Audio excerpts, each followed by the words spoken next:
ఇది కేవలం సమాచారంగా మాత్రమే భావించండి. వైద్య నిపుణులను సంప్రదించండి.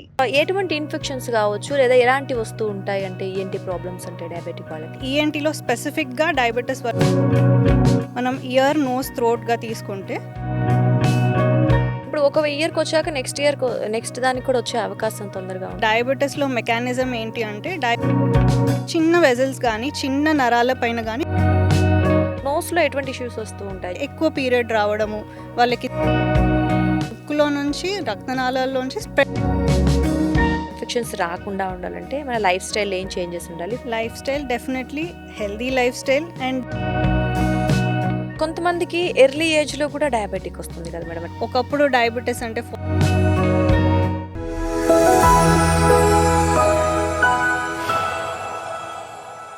నమస్తే, welcome to Sakshi life. This is Durga. So ఈ మధ్య కాలంలో మనకి డయాబెటిక్ పేషెంట్స్ ఎక్కువ ఉన్నారన్న విషయం తెలిసిందే. ఏజ్తో సంబంధం లేకుండా చాలామందికి డయాబెటీస్ వచ్చేస్తోంది. అయితే డయాబెటిక్ పేషెంట్స్కి కేవలం షుగర్ అనే కాదు, ఇంకా రకరకాల కాంప్లికేషన్స్ కూడా మనం చూస్తున్నాం. అంటే డిఫరెంట్ టైప్స్ ఆఫ్, అంటే దానికి అటాచ్డ్గా అవుతున్నాయా లేదా అనేది పక్కకు పెడితే చాలా రకాల కాంప్లికేషన్స్ వాళ్ళలో చూస్తున్నాం జరుగుతోంది. సో అయితే అసలు డయాబెటిక్ పేషెంట్స్కి మరి ఈఎన్టీ అంటే లైక్ ఈ ఇయర్, నోస్ ఇలాంటి ప్రాబ్లమ్స్ ఏమైనా వచ్చే అవకాశాలు ఉన్నాయా? అంటే డయాబెటిక్ వల్ల అది తీవ్రతరం అవుతుందా? అసలు వాళ్ళకి ఈ ఈఎన్టీకి లింక్ ఏంటి, లేదా ఎటువంటి ఇష్యూస్ వచ్చే అవకాశం ఉంది? టోటల్ కంప్లీట్ ఈరోజు మనం డిస్కస్ చేద్దాం. సో ప్రస్తుతం మనతో పాటు ఉన్నారు doctor Shruti Reddy, senior consultant ENT at care hospital, Banjara hills. వారితో మాట్లాడదాం. నమస్తే అండి. నమస్తే అండి. సో శృతి రెడ్డి గారు, యాక్చువల్గా డయాబెటిక్ అనేది సర్వసాధారణం అయిపోయింది. ప్రతి ఇంట్లో ఒకళ్ళిద్దరు ఉంటున్నారు రీసెంట్ డేస్లో చూస్తుంటే. ఏజ్ లిమిట్కి సంబంధమే లేదు రీసెంట్ డేస్లో. సో అయితే చాలామంది అంటూ ఉంటారు, అంటే ఈ మనకి డయాబెటిక్ వచ్చిన తర్వాత ఇతర ఆర్గాన్స్ మీద ఎఫెక్ట్ చూపిస్తుంది డయాబెటిక్ అని, లేదా ముఖ్యంగా చెప్పాలి అంటే ఈఎన్టీకి సంబంధించి కూడా ఒక టైప్ ఆఫ్ ఇన్ఫెక్షన్స్ రావడం చూస్తూ ఉంటాము. సో ఏంటి, నిజంగా డయాబెటిక్ వీటి మీద ప్రభావం చూపిస్తుందా? ఏంటి ఇంటర్లింక్డ్ ఏముంటాయి వీటికి? డెఫినెట్గా ఉంటుందండి. డయాబెటీస్ అనేది మన బాడీలో ప్రతి సెల్ పైన ఎఫెక్ట్ చూపిస్తుంది. ఓకే. సో ముఖ్యంగా దాంట్లో ఏంటంటే ఈఎన్టీస్ నెగ్లెక్టెడ్ అనమాట. ఎందుకంటే అది మనకు వెంటనే కనిపించదు. ఇప్పుడు డయాబెటిక్ ఫుట్ అనేది చిన్న పుండైనా, అల్సర్ అయినా వెంటనే చూపించుకుంటారు. ప్రతి ఒక్కరికి తెలిసిన పాయింట్ అది. అంటే ఏది వచ్చినా తొందరగా మానదు అని. బట్ ఈఎన్టీ నెగ్లెక్టెడ్ ఎందుకంటే మనకు అసలు కనిపించదు.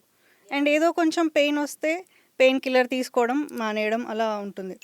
So you have to be very careful. అంటే ENT point of view diabetes ఎలా మనకి ఎఫెక్ట్ చూపిస్తుందో మనం ఇప్పుడు తెలుసుకుందాం. రైట్ అండి. సో అంటే జనరల్గా ఎటువంటి ఇన్ఫెక్షన్స్ కావచ్చు లేదా ఎలాంటి వస్తూ ఉంటాయి అంటే ఈఎన్టీ ప్రాబ్లమ్స్ అంటే డయాబెటిక్ వాళ్ళకి? సో మోస్ట్ కామన్ డయాబెటీస్లో ఒకటి, ఏది వచ్చినా హీలింగ్ ప్రాసెస్ అనేది డిలే అవుతుంది.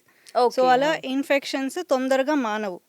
అది ఒకటి పక్కన పెడితే, ఈఎన్టీలో స్పెసిఫిక్గా డయాబెటీస్ వల్ల వచ్చేది ఏంటి అంటే, మనం ఇయర్, నోస్, థ్రోట్గా తీసుకుంటే ఫస్ట్ ఇయర్లో నార్మల్గా ఏజ్ రిలేటెడ్ హియరింగ్ లాసెస్ అందరికీ ఉంటుంది. సో అది 50 తర్వాత 60 తర్వాత వచ్చేది. డయాబెటీస్లో కొంచెం ఎర్లీగా వస్తుంది. గ్రాడ్యువల్ హియరింగ్ లాస్ ఉంటుంది, బట్ కొంచెం ఎర్లీగా వస్తుంది. ఓకే.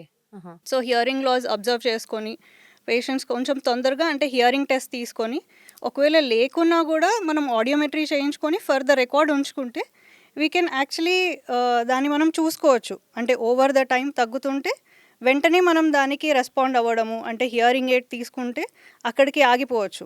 ఓకే. సో అంటే అది పూర్తిగా వినపడకుండా పోయేలాగా కాకుండా ఆ స్టేజ్కి వెళ్ళకుండా మనం ముందుగానే పసిగడితే దెన్ హియరింగ్ ఎయిడ్స్ వాడితే హియరింగ్ లాస్ అక్కడితో ఆపేయచ్చు. సో అది ఒకటి. ఇంకొకటి ఏంటంటే, actually sudden sensory neural hearing loss అంటాము. అంటే సడన్గా వినికిడి కంప్లీట్గా పోతుంది. కంప్లీట్గా. అండ్ అది పేషెంట్స్ దాన్ని తెలుసుకోవడం కూడా కొంచెం డిలే అవుతుంది. సో వెన్ ఎవర్ కొంచెం ఒక సైడ్ బ్లాక్ అయినప్పుడు ఈ డయాబెటీస్ వాళ్ళకి ఇది ఎక్కువ అవుతుంది. సో వాళ్ళు ఏంటంటే వెంటనే చూపించుకుంటే it can be reversible. So reversible only when it is detected early. Okay. అంటే మీరు అన్నారు ఇప్పుడు కంప్లీట్ గా పోతుందని, అంటే ఒక ఇయర్కే వస్తుందా అలా 2 ఇయర్స్ కంప్లీట్? మోస్ట్ లక్కీలీ ఏంటంటే ఇది ఒక ఇయర్లోనే అవుతుంది మోస్ట్లీ.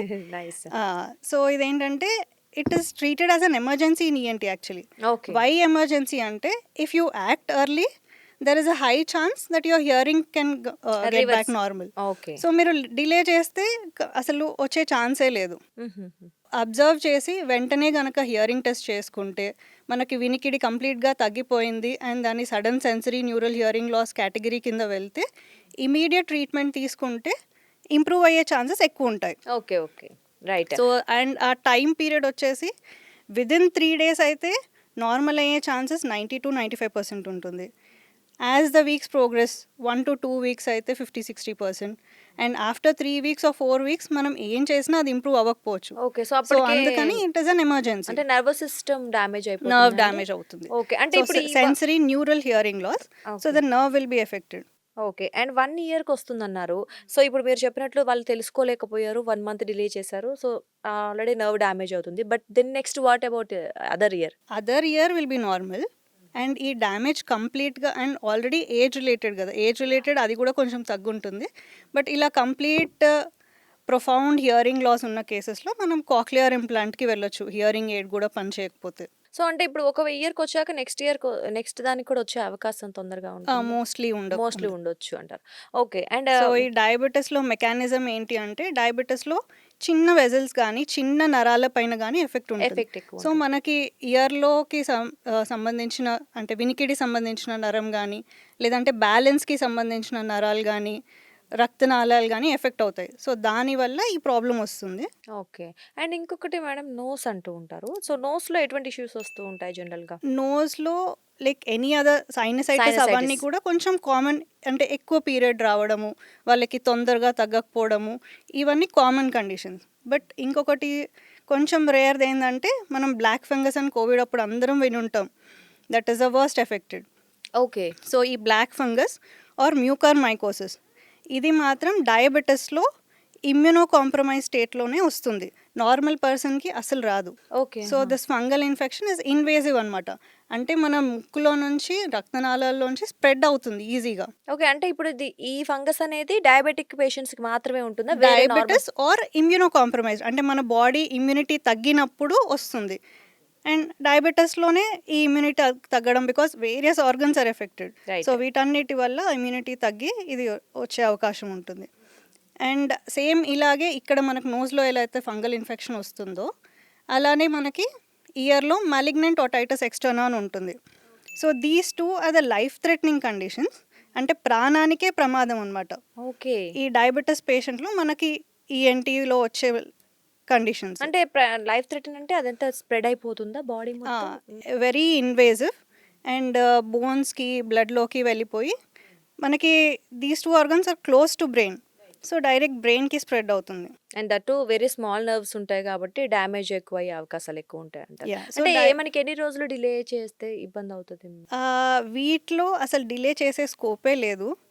అంటే ఈ మ్యూకర్ మైకోసిస్ అయితే just over the night worsen అవుతారు patients. So early diagnosis, early recognition and treatment important.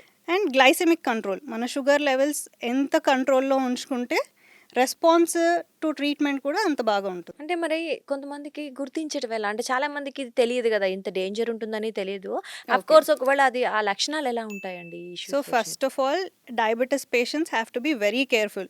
Like ఎలా అయితే ఏ చిన్న పుండు కానీ ఏ చిన్న దెబ్బ తాకకుండా చూసుకుంటారో మన ఇయర్, నోస్, థ్రోట్కి సంబంధించి తీసుకోవాల్సిన జాగ్రత్తలు ఏంటంటే ఇయర్లో ఇయర్ బడ్స్ కానీ ఎలాంటి పుల్లలు కానీ పెట్టొద్దు.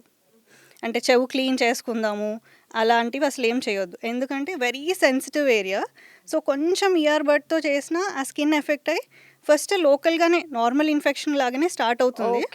సో బట్ దాంట్లో మన కండిషన్ ఎలా ఉంటుందంటే డయాబెటీస్లో ఆ ఇన్ఫెక్షన్ తగ్గదు అంత ఈజీగా. So slowly it can spread to bone, దాని నుంచి బ్రెయిన్కి అట్లా అవుతుంది. So that is one you have to be careful. And same with the నోస్లో మనం ఫంగల్ ఇన్ఫెక్షన్కి స్పెసిఫిక్గా జాగ్రత్తలు అయితే ఏం తీసుకోలేము. It is only sugar control and immunocompromised ఉండొద్దు. అంటే మన ఇమ్యూనిటీని ఇంప్రూవ్ చేసుకోవాలి. సో ఫంగల్ ఈ రెండు కూడా ఏవి మనకు బయట నుంచి రావట్లేదు. మీరు ఒకటి గమనిస్తే లైక్ వైరల్ ఇన్ఫెక్షన్స్ అంటే you will be expose to some patient, ఎవరికైనా ఉంటే మనకి ఇమీడియట్గా వచ్చేస్తుంది. బట్ ఇవి మన పక్కన వాళ్ళకి లేదు కదా మనకి రాదు అనేది ఉండదు అనమాట. So they are already there, those organisms are already there everywhere. So మన బాడీ రెస్పాన్స్ బట్టే అది చేంజ్ అవుతుంది. ఓకే. సో మన బాడీలో ఉన్న మన ఇమ్యూనిటీ తగ్గినప్పుడు will be affected. It is not like నేను ఆ పేషెంట్ దగ్గరికి వెళ్ళలే కదా అనేది లేదు. ఓకే. సో, లోపలే ఇన్ఫెక్షన్ స్టార్ట్ అవుతుంది సో కాబట్టి నోస్‌లో గూడా చిన్న అల్సర్ గానీ, ఇంకొక కామన్ థింగ్ ఏంటంటే ఫరంకిల్స్ ఒస్తుంటాయి. సో చిన్న హెయిర్ ఫాలికల్ ఇన్ఫెక్షన్స్ అవి గూడా కొంచెం కామన్ ఉంటాయి డయాబెటిస్‌లో. Like dryness in the nose లాగా స్టార్ట్ అయ్యి చిన్న furuncle. And this area of the face is called dangerous area of the face. Because అక్కడి నుంచి బ్లడ్ సప్లై డైరెక్ట్లీ మనకి బ్రెయిన్‌లో ఉన్న బ్రెయిన్‌కెళ్తుంది. బ్లడ్ వెసల్ క్యావర్నస్ సైనస్‌కి లింక్ అయ్యి ఉంటుందన్నమాట. సో మనం స్క్వీజ్ చేయడం గానీ, ఎక్కువ ప్రెస్ చేయడము or meddling with that area can spread the infection to cavernous sinus. So మళ్ళీ అది బ్రెయిన్‌కెళ్తుంది. హుహుహు. సో, సో అందుకని diabetes patients delicate. Have to be more careful. Okay. So, అంటే పెయిన్ ఒస్తుందా అండి? ఆ ఇన్ఫెక్షన్ వచ్చినప్పుడు మనకి ఎలా సో తెలుస్తుంది? మాలిగ్నెంట్ ఓటైటిస్ ఎక్స్టర్నా ఎలా ప్రెజెంట్ అవుతుందంటే, diabetic elderly person presenting with severe deep ear pain, అంటే క్రానిక్‌గా ఉంటుంది. పేషెంట్ హీల్ కమ్ విత్ ఒక 1 మంత్ హిస్టరీ కూడా ఉంటుంది. ఏ మందులు వాడినా తగ్గదు. ఏ పెయిన్ కిల్లర్ హెల్ప్ చేయదు. నైట్ అసలు పడుకోలేకపోతుంటారు. సో వాళ్ళు generally they walk to your clinic, చెవు పట్టుకొని వచ్చేస్తారు. ఓహ్! పెయిన్ ఉంటుంది కాబట్టి. అంత పెయిన్ ఉంటుంది. ఆహాహా! సో డాక్టర్ గారు నాకు ఎన్ని పెయిన్ కిల్లర్స్ అంటే, and they are use to it. వాళ్ళు ఆల్రెడీ డయాబెటిక్ ట్రీట్మెంట్ తీసుకుంటారు. సో ఆ డాక్టర్స్ దగ్గరికి వెళ్తూ ఉంటారు. పెయిన్ కిల్లర్స్ అన్నీ తెలిసి ఉంటాయి. సో ఏదో అట్లా పెయిన్ కిల్లర్స్ వాడి వాడి తగ్గకుండా కొంచెం ear discharge. So mostly neglected అనమాట. Because nobody can see what is going on in your ear except for ENT. Right. Right. So అలా వచ్చేస్తోంది. పెయిన్‌తో ప్రెజెంట్ చేస్తారు. సో అదేంటంటే మనం చూసినప్పుడు ఫస్ట్ వెంటనే ఇయర్ కెనాల్ ఇన్ఫెక్షన్ ఉంటే డయాబెటిస్ అని చెప్పగానే ఏం చేస్తాము అంటే స్వాబ్ తీసి పంపిస్తాము. అండ్ డయాబెటిస్ పేషెంట్‌లో మెయిన్‌గా సూడోమోనాస్ అరెజినోసా అనే ఆర్గానిజం కాజ్ చేస్తుంది. So it will give a greenish discharge. So మనం పేషెంట్‌లో ఇయర్‌లోనా? ఇయర్‌లో ఓకే. సో, గ్రీన్ సో ఆ డిశ్చార్జ్ స్వాబ్ కనిపిస్తుంది. పంపించి సో మెయిన్ ఫీచర్స్ ఏంటంటే పెయిన్ అండ్ గ్రీనిష్ డిశ్చార్జ్. ఇవి ఉంటే మాత్రం సో ఇయర్‌లో ఇవి ప్రెజెంట్ చేస్తే, so post that once we conclude that it is malignant otitis externa, దానికి తగ్గట్టు ట్రీట్మెంట్ కానీ ఇవ్వాల్సి మిగతా ఉంటుంది. టెస్ట్‌లన్నీ ఉంటాయి. Okay. What about nose infection ma'am? Nose like infection how can we also, recognize that? That also they present with cheek pain కానీ, కొంచెం ఐ కూడా ఎఫెక్ట్ అవ్వచ్చు. ఈ మ్యూకార్ మైకోసిస్లో అయితే I mean specifically during Covid we have seen many cases they ended up with blindness. And blindness కూడా అంటే కొన్ని రోజుల తర్వాతే వస్తుందని కాదు, అంటే అంత ఈజీగా స్ప్రెడ్ అవుతుంది అది. వెరీ నియర్ ఉంది కాబట్టి. సో ఎంత ఇమ్యూనో కాంప్రమైజ్డ్ ఉంటే అంత తొందరగా ఎఫెక్ట్ చూపిస్తుంది. సో దానికి కూడా మనం వెంటనే అంటే దెర్ ఇస్ నో వెయిట్ చేసే అవకాశమే ఉండదు. సో, అంటే ట్రీట్మెంట్ జనరల్‌గా ఎలా చేస్తారంటే వాటికి అలా వచ్చినప్పుడు సివియర్ సిట్యుయేషన్స్ అన్నారు. మనకి టైం లేదు. మరి ట్రీట్మెంట్ ఎలా ఉంటుంది? సో నోస్ అయితే యాక్చువల్గా మనకు డయాగ్నోసిస్ రాకముందే అంటే మనం వెంటనే యాక్ట్ చేయాలి. యాంటీ ఫంగల్ స్టార్ట్ చేస్తాం ఎంపెరికల్గానే, కన్సిడరింగ్ ఇది అది అయ్యి ఉండొచ్చు అని చూసి okay. Anti fungal treatment start చేయాలి దానికి specific.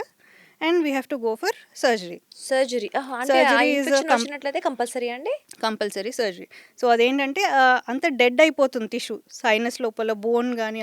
So whatever is dead tissue దాన్ని తీసేస్తే to మనం remove. ఫంగల్ లోడ్ తగ్గిస్తున్నాం బాడీకి. Okay. So and we are enhancing the immunity.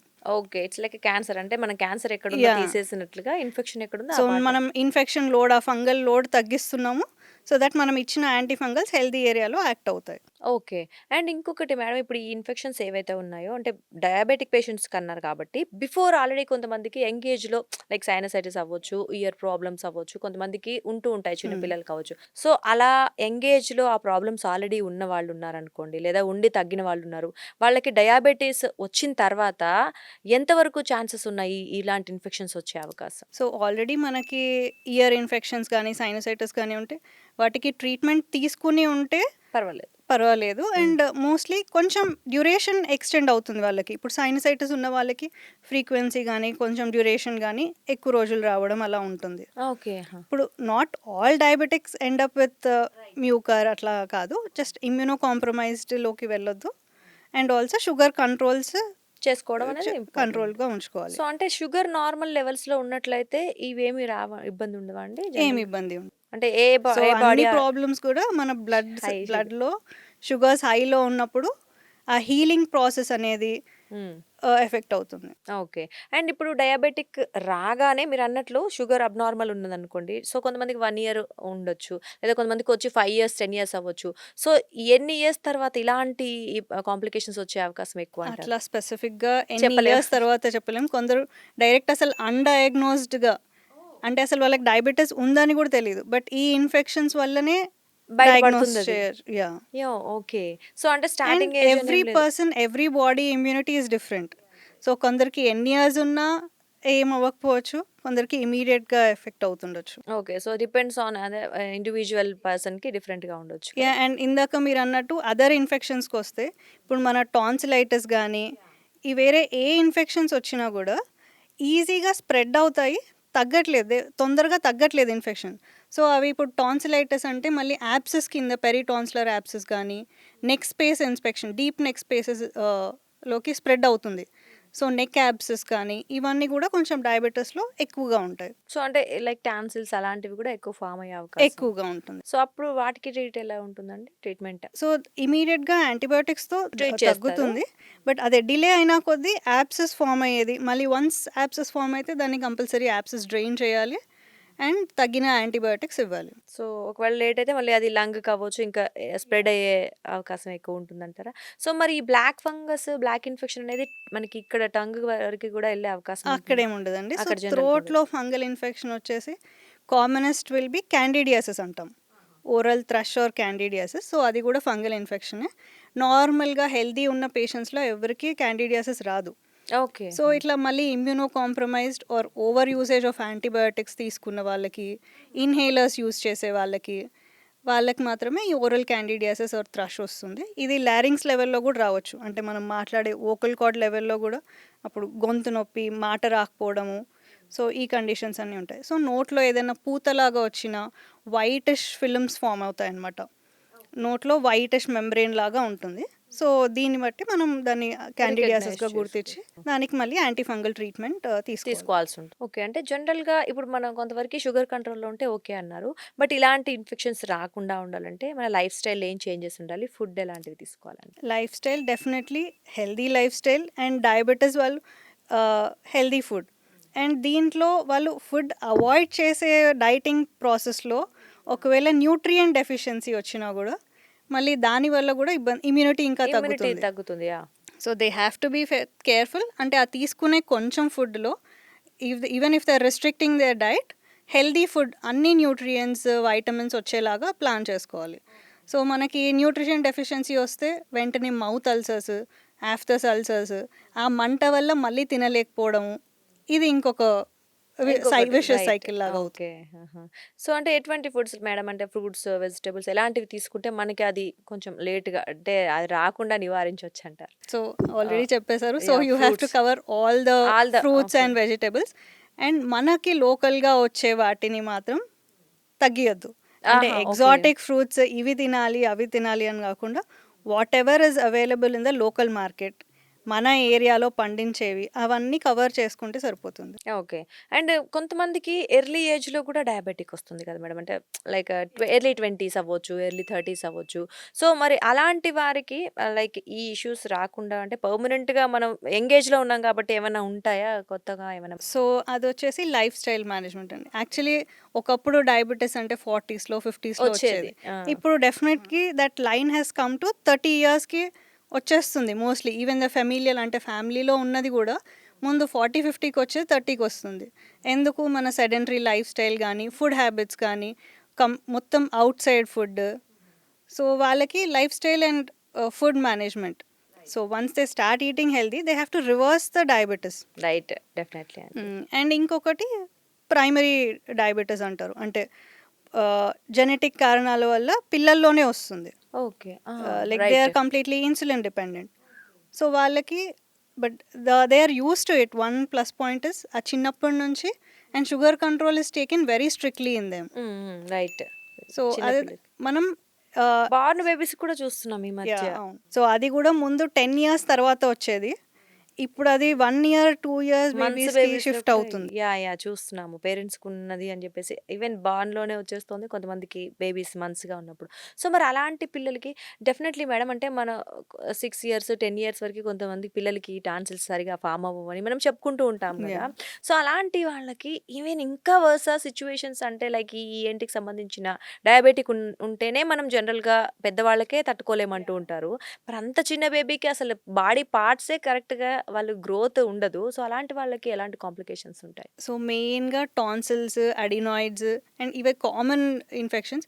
And actually for some reason Covid తర్వాత చాలా కామన్ అయింది. పిల్లల్లో టాన్సిల్స్ గానీ, అడినాయిడ్స్ గానీ అండ్ మాకు ఓపీకి వచ్చే నంబర్ ఇంక్రీజ్ అవ్వడము, సర్జరీ చేయించుకునే పిల్లల నంబర్ ఇంక్రీజ్ అవ్వడము after Covid. We can say before Covid and after Covid లాగా అయిపోయింది. So, the infections have increased. సో, యాక్చువల్‌గా మనం ఎలా చూస్తాము అంటే tonsils and adenoids are lymphoid tissues.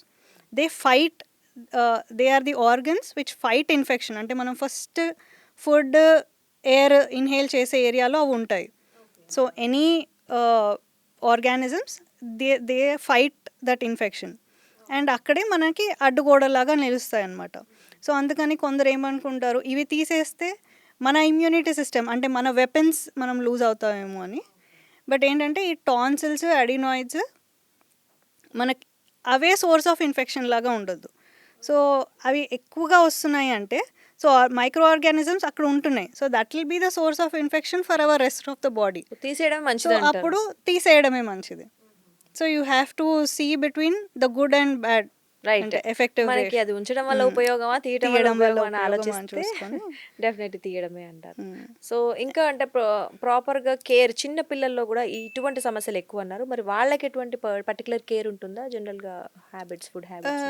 Main thing is glycemic control అండి. షుగర్ కంట్రోల్లో ఉన్నంత వరకు ఇవేమి ఎఫెక్ట్ అవ్వవు. అవ్వవు. యాహ్! సో మనం షుగర్ కంట్రోల్ ఎక్స్టర్నల్ మెడిసిన్స్తో, డయాబెటిక్ మెడిసిన్స్తోనే షుగర్ కంట్రోల్లోకి చేసుకుంటాము. సో ఇవి ఉన్నాక మనం స్పెసిఫిక్గా డయాబెటీస్ వాళ్ళు జాగ్రత్తలు తీసుకోవాల్సింది ఏంటంటే అదే అంటే పర్సనల్ హైజీన్, క్లీన్గా ఉంచుకోవడము and gargling, right. Mouth gargles కానీ simple warm water is enough. అంటే ఏదో గార్గిల్స్ తెచ్చుకొని చేసుకోవాలని కాదు, సింపుల్ గార్గిల్స్ అండ్ ఇయర్లో ఏం టచ్ చేయకపోవడం. క్లీన్గా ఉంచుకోవాలని ఇయర్ని Earbud ఇయర్బడ్ పెడుతూ పెట్టి రబ్ ఉంటారు. చేస్తే డెఫినెట్గా ఇన్ఫెక్షన్స్ వస్తాయి. ఓకే. సో సో, అది యూజ్ చేయకుండా టచ్ బెటర్ అంటారు. చేయకుండా ఉండడం. ఎవ్వరు కూడా అంటే డయాబెటిక్స్ మాత్రమే కాదు, ఏ ఇండివిజువల్ కూడా ఇయర్లో ఇయర్బడ్ పెట్టకూడదు. ఓ ఇయర్బడ్ పెట్టొద్దు అన్నారు కానీ కొందరు ఏం చెప్తారు, మేడం మేము ఇయర్బడ్ పెట్టలేదు బట్ పిన్తో క్లీన్ సో, ఏది ఏది పెట్టొద్దు. ఓకే. సో, అంటే కొంతమంది బ్లాక్ అయిపోతుందని చెప్పేసి ఇయర్‌బడ్ అలాంటప్పుడు మరి క్లీనింగ్ సో ప్రాసెస్ ఎలా? అప్పుడు ఏమవుతుందంటే యాక్చువల్గా వాట్ ఎవర్ మన బడ్ ఆ! It is a solid thing. Yeah! అది బ్లాక్ అవుతుందంటే ఇంకేదైనా ఉన్నది లోపలికి పుష్ చేయడం కానీ బయటికి రాదు. ఓకే. దానికి ఏదో కొంచెం అంటుకుంది మాత్రం బయటికి వస్తుంది. బయటకొస్తుంది. But whatever is blocking will go inside. హుహు. మనం ఇంకా పుష్ చేస్తున్నాం లోపలికి. ఓకే. ఓకే. సో, దానివల్ల మళ్ళీ వచ్చే చాలా కాంప్లికేషన్స్ ఉంటాయి. So ENT. So main thing in ENT is మనం చూడలేము కళ్ళతో. వేరే డాక్టర్స్, వేరే స్పెషాలిటీస్ లైక్ మీరు దేనికోసమో వెళ్ళారు, నాకు ఇయర్ చూడండి, నోస్ చూడండి అంటే వాళ్ళు ఏం చేయలేరు. డెఫినెట్‌లీ డీప్‌గా ఉండదు కదండీ! డెఫినెట్‌లీ. సో మనం చూడలేని ఏరియాస్లో ఉంటుంది కాబట్టి you have to see the specialist. So, doctor గారు అంటే ఫైనల్‌గా చూసుకున్నట్లయితే మరి ఇప్పుడు డయాబెటిస్‌కి మోస్ట్ కామన్‌గా వచ్చేవేంటి? లేదా వాళ్ళు ఎలా కేర్ తీసుకోవాలనేది అంటే ఏం చెప్తారు వాళ్ళకి? సో మనం ఇయర్, నోస్, థ్రోట్ తీసుకుంటే ఇయర్లో వచ్చేసి హియరింగ్ లాస్ కొంచెం ఎర్లీగా ఉంటుంది. నార్మల్ పేషెంట్స్ కన్నా ఎర్లీగా ఉంటుంది, డయాబెటిక్స్‌కి. సివియర్గా ఉంటుంది. హ్మ్. సో కొంచెం వెంటనే రికగ్నైజ్ చేసి హియరింగ్ టెస్ట్ చేయించుకొని దానికి ట్రీట్మెంట్ తీసుకోవడం. And any ear discharge or pain in the ear, go to the specialist immediately. Okay. ఆ! So any deep pain do not neglect. So that is a red flag అనమాట for a diabetic patient. Same with the nose. నోస్లో కూడా any pain on the cheek, facial swelling, blood stain discharge or blackish discharge, do not ignore, go to the specialist immediately. Okay. And థ్రోట్లో వచ్చేసి oral ulcers కానీ, candidiasis కానీ వీటికి treatment తీసుకోవాలి. So main thing ఏంటంటే any pain, మనకు డయాబెటీస్లో కాలికి చిన్న పుండు వచ్చినా ఇమీడియట్గా అది అందరికీ తెలుసు, మానదు, చూపెట్టుకోవాలి అని. సో ఈ ఇయర్, నోస్, థ్రోట్లో ఏంటంటే అవి మనకు కనిపించవు. సో పెయిన్ వచ్చింది అంటే వెంటనే స్పెషలిస్ట్కి వెళ్ళి చూపెట్టుకోండి. అది ప్రమాదమైంది కాదు అంటే మంచిది. ఒకవేళ ఏదైనా ఉంటే ఇమీడియట్ ట్రీట్మెంట్తో it can definitely be treated. Okay అండి. So, thank you so much. అంటే చాలా మందికి డయాబెటిక్ పేషెంట్స్‌కి పర్టిక్యులర్‌గా ఈఎన్‌టీకి సంబంధించి ఇష్యూస్ ఉంటాయని చాలా మందికి తెలీదండి. డయాబెటిక్ అనగానే మనం షుగర్ పెరుగుతుంది, అవును. కంట్రోల్ చేసుకోవాలి కిడ్నీ, ఇవి లివర్, రైట్. ఐ కూడా కొంచెం రెటినోపతి అనేది కూడా కామన్ అయిపోయింది. సో ఇవన్నీ తెలిసినవి. సో మనకు తెలియని ఏంటి చాలా యాంగిల్ ఉన్నాయి ఇవాళ ఇంకా. చూసాం. రైట్ అండి. Thank you so much. అంటే చక్కగా వివరించారు. చాలా మందికి ఈ వీడియో ద్వారా అవేర్‌నెస్ వస్తుందనుకుంటున్నాము. So, thank you so much. Thank you. Thank you. Thank you. So, అదండి చూసారు గదా! అంటే మనం జనరల్‌గా డయాబెటిక్ అనగానే మేజర్ ఆర్గాన్స్ ఏవైతే ఉంటాయో వాటి మీద ప్రభావం పడుతుంది. అవి డ్యామేజ్ అవుతాయి. లైఫ్ థ్రెటనింగ్ అనుకుంటాం. బట్ ఇక్కడ మనం చూసుకుంటే డయాబెటిక్ అనేది ప్రతి పార్ట్ అనే కాదు, ఒక చిన్న కణం మీద కూడా ఎఫెక్ట్ చూపిస్తుంది. అండ్ డాక్టర్ గారు చెప్పినట్లు నిజంగా ఈ చెవి, ముక్కు ఇలాంటివి ఏవైతే ఉంటాయో స్మాల్ పార్ట్స్ అలాగే వెరీ చిన్న నర్వ్స్‌కి కనెక్ట్ అయి ఉంటాయి. బ్రెయిన్‌కి దగ్గరగా ఉంటాయి. అండ్ వన్ మోర్ థింగ్, మనం చూడలేం. That is the most important thing ఏంటి అంటే మనకి కానీ ఒక సాధారణ వ్యక్తికి గుర్తించేలాగా ఉండవు కాబట్టి అవి. డెఫినెట్‌గా మీకు డయాబెటిక్ ఉన్నా లేకపోయినా సరే ఇలాంటి ఇష్యూస్ ఏమన్నా మీరు ఫేస్ చేస్తున్నట్లయితే బెటర్ వెంటనే డాక్టర్‌ని కన్సల్ట్ అవ్వడం. మోస్ట్‌లీ మీరు షుగర్ లెవెల్స్ కంట్రోల్‌లో ఉంచుకోవడము, హెల్తీ ఫుడ్ తీసుకోవడము, లైఫ్ స్టైల్ మెయింటైన్ చేయడం అయితే ఇట్స్ మ్యాండేటరీ థింగ్. అది ఏ పేషెంట్‌కైనా పర్వాలేదు, లేదా నార్మల్ ఒక వ్యక్తికైనా. కానీ ఒకవేళ చిన్నది ఏదైనా మీకు ఇష్యూ ఉంది అనిపిస్తే మాత్రం మనం లేట్ చేయకండి. అండ్ ఇంకొకటి ఏంటంటే మన సెల్ఫ్ ట్రీట్మెంట్స్ అలాంటివి ఏం చేయకుండా ఒక ఇంపార్టెంట్ పాయింట్ ఏంటంటే ఈ వేరే వాళ్ళకి కనిపిస్తాయి. మనకి సెల్ఫ్ కేర్ లేకున్నా పక్కన వాళ్ళు చూసి చెప్తారు. ఎక్కడైనా ఏదైనా దెబ్బ తాకిందో, స్వెల్లింగ్ ఉందో అంటే సో వాళ్ళు ఫోర్స్ చేస్తారు. నీకు అక్కడ ఇన్ఫెక్షన్ వచ్చింది వెళ్ళు అని. ఓకే. దీంట్లో ఆ ఆస్పెక్ట్ అది మిస్ కూడా అవుతది. ఉండదు. ఎగ్జాక్ట్‌లీ. సో, అదే ఇప్పుడు చెప్పుకున్నట్లు ఎవ్వరికీ కనిపించదు. కేవలం ఒక డాక్టర్ మాత్రమే దాన్ని రికగ్నైజ్ చేయగలరు, ట్రీట్మెంట్ ఇవ్వగలరు కాబట్టి. సో, ఏదున్నా సరే వెంటనే డాక్టర్‌ని కన్సల్ట్ అవ్వండి. ఎందుకంటే ఆఫ్‌కోర్స్ మనకేమి ఒకటి పోతే ఒకటొచ్చే వస్తువు కాదు. డెఫినెట్‌లీ ఇది ఒకటే ఉంటుంది. నోస్ కానీ, ఇయర్స్ కానీ అవన్నీ బర్త్ నుంచి ఏవుంటాయో అవే ఉంటాయి కాబట్టి. సో, కేర్ తీసుకోవడం అయితే ఇంపార్టెంట్. వెంటనే వెళ్ళినట్లయితే ట్రీట్మెంట్ వెంటనే చేసినట్లయితే మనం వాటిని పూర్తిగా కోల్పోకుండా ఉంటాం కాబట్టి డయాబెటిక్ వాళ్ళే కాదు అందరూ కూడా జాగ్రత్తగా ఉండాలని కోరుకుంటున్నాం. Stay safe, stay healthy. నమస్తే.